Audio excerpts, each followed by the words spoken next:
part of it up at the next stop. But in reality, what you have here is almost the perfect mix, in that you've plenty of light coming in, you've lovely dappled light coming in, yet you've nice trees mixed in with vegetation. So that's going to give you all that you need in terms of the vegetation that you need for the riverbanks themselves. But in relation to the area that we have at the end of Knappabeg here, we have a fabulous natural soakage area. So if there was a really worthwhile programme put in place to involve all the farmers here locally, rather than a situation where people will be putting on a lot of pressure to try and get the river drained and so on, there's a really good opportunity here to do it the modern way, by basically being able to use a nature-based solution to solve the problem, because the soakage is there.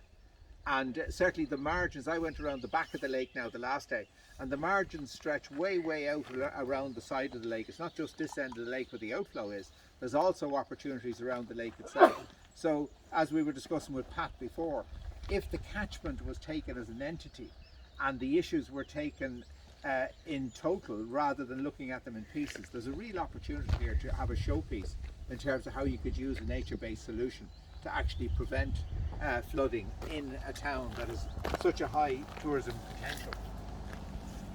This one is all rushes.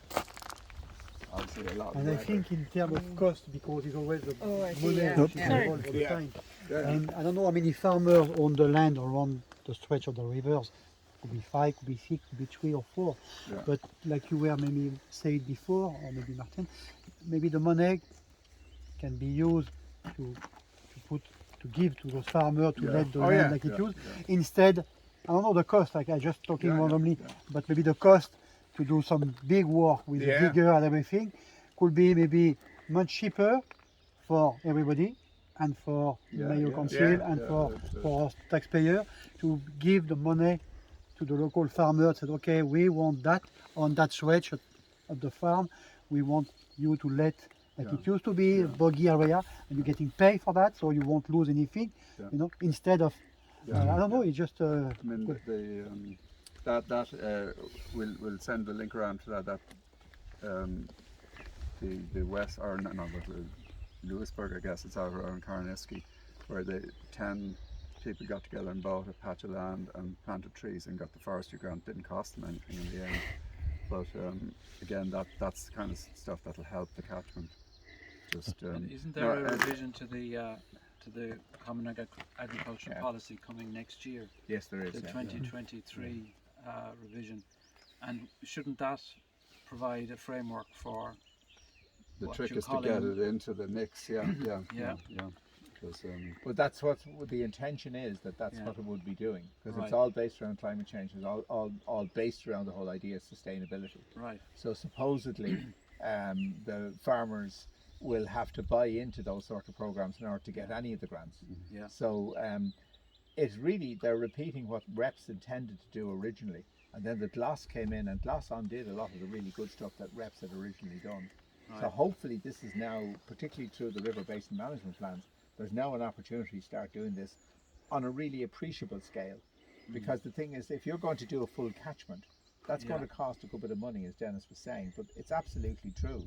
If you were to see the costs per day of any of those flood relief schemes, it's just astronomical money. So that sort of money spent in terms of nature-based solutions would make quite a difference. So OPW at the moment have a full team of people looking at nature-based solutions and costing them and looking at the cost effectiveness of them. And they've started to buy up land in some of the catchments with a view to actually flooding that land, rather than a situation where they're actually putting a build into the actual channel itself. So they're very aware of it, but it just needs to be properly pushed. But people need a concept that they can actually, that they can grab onto, and where all the pieces actually fit together. So if you were to go in and grant aid one farmer here, you might put on a lovely show and show people the great stuff it's done. It's probably going to make bugger all difference in terms of the actual interaction with the main river itself. It needs to be substantial enough to make the difference. Yeah, I I'm heard, coming from a farming family, so I mean we are all, farmers are all the same. 99% of them, they agree to do and they about everything and biodiversity and do nice things for the river, but in the other way they want to make money, so it's a cost. And for a farmer, I suppose, if they grew up over there. They seen it was a boggy, and now for them it's a big improvement. We have a proper pasture field, and that's a big thing. Saying that you turn that again to rushy and bog, it's first it's money. It's offensive, yeah. It's offensive. Yeah. It's offensive, but at the same time, yesterday I was just talking to a lady who owned a farm by the river Clun. It just happened they were looking for a lamb, and they were complaining, not complaining, but said, oh, 3 or 4 times a year we had a big flood in the winter, you know, all over our field. But I said to her, she's probably younger than me, she said, yeah, it's a bit, but I said, you know, in some way the river is there, it's here for 1,000 years, and it brings nutrient to your farm. Every time it floods, it brings some new soil on your pasture, you know, and you have to deal with it, and it's the way of farming. But farmers always looking for the cost, where they can get money in production. So we cannot always say, oh, we save the fish, because they don't care. I mean, most of them don't care about the fish, but they care about their field and the money they can make of it. Yeah. I mean, it's been driven really by the farm advisory people, isn't it? And they are being penalised for having these scruffy patches, and they're being told by their That's Teagasc people that if you clear out this, you'll get X, you know, number of euros extra. Although they must say, now I've gone to some of the on Friday morning, Teagasc have a sustainability, well, it covers all sorts of topics, but there was one where, you know, they do actually give money for biodiversity, for putting in, like, say, banks for bees and nesting and all that kind of stuff, you know, a whole range of different things, and they can do it without messing up the actual productivity of the farm, and get quite a bit of extra payment. And then that one there in Wicklow last week with the solar farm, where they're still able to graze underneath it, and they're producing something like €5 million worth of electricity every year of 2 farms. And how many acres is that?